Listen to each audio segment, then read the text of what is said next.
কলকাতা সহ দক্ষিণবঙ্গের জেলাগুলিতে ভারী বৃষ্টির পূর্বাভাস দিল আলিপুর আবহাওয়া দফতর।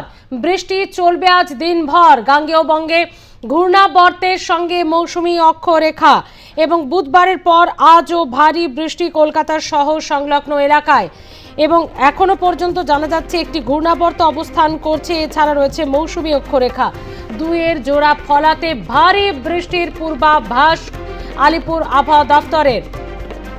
কলকাতা সহ দক্ষিণবঙ্গের জেলাগুলিতে আজ সকাল থেকে আমরা দেখেছি আকাশের মুখ ভার। একাধিক জেলায় ইতিমধ্যে বৃষ্টি শুরু। সুব্রত পাল রয়েছে উত্তর 24 পরগনা থেকে, আমাদের প্রতিনিধি সুব্রত। আজকে যেমনটা আলিপুর আবহাওয়া দপ্তর বলছে দিনভর ভারী বৃষ্টিপাত চলবে, উত্তর 24 পরগনায় এই মুহূর্তের ওয়েদার কি সুব্রত? দেখো স্মৃতি, তোমাকে জানিয়ে রাখি, আমরা সকলেই জানি যে জুলাই মাস মানে বর্ষাকাল, কিন্তু আমরা গতকাল যে জুলাই মাস শেষ হয়ে গেছে এবং সেই জুলাই মাসে যদি দেখি এখনো পর্যন্ত এই উত্তর 24 পরগনার জেলায় প্রায় 25% বৃষ্টির ঘাটতি রয়েছে।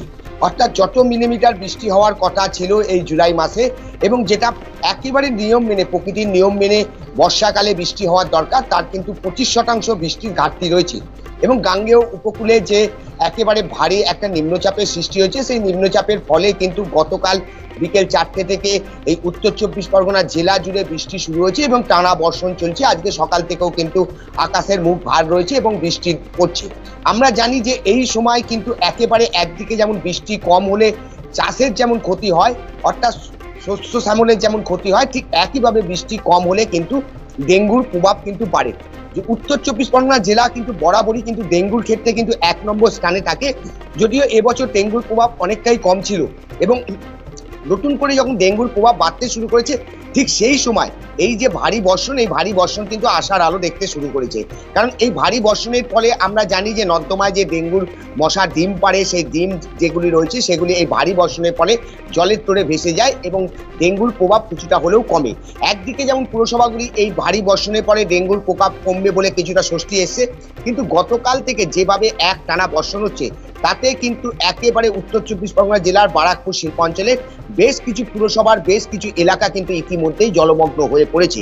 এবং যেভাবে আবহাওয়া দপ্তর জানিয়েছে যে আজ দিন ভোর একই রকম ভাবে বৃষ্টি হবে এবং আগামীকাল পর্যন্ত এই ভারী বর্ষণ চলবে, তাতে কিন্তু একেবারে সিঁদুরে মেঘ দেখছেন পানিহাটি, কামারহাটি এবং বারাকপুরের বিভিন্ন ওয়ার্ডের বাসিন্দারা।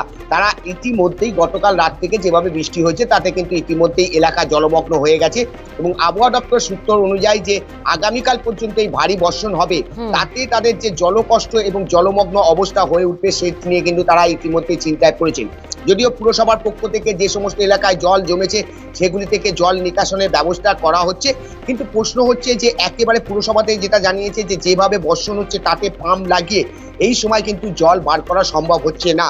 সেই কারণে বৃষ্টি না থামলে তারা সেই সমস্ত যে সমস্ত এলাকাগুলি জলমগ্ন হয়ে গেছে, বিশেষত পানিহাটি এবং কামারহাটি পুরসভার, সেই সমস্ত এলাকা থেকে তারা জল বার করতে পারবেন না। তার পাশাপাশি বিটি রোডেরও বেশ কিছুটা জায়গায় জল জমেছে, যে কারণে বিটি রোডে জল না নামলে কোনো অবস্থাতেই কামারহাটির যে সমস্ত ওয়ার্ডগুলি জলমগ্ন রয়েছে সেখান থেকে তারা জল বার করতে পারবে না বলে কিন্তু জানিয়েছে। ধন্যবাদ সুব্রত। কলকাতা সহ দক্ষিণবঙ্গের জেলাগুলিতে চলবে বৃষ্টি জানাচ্ছে আলিপুর আবহাওয়া দফতর।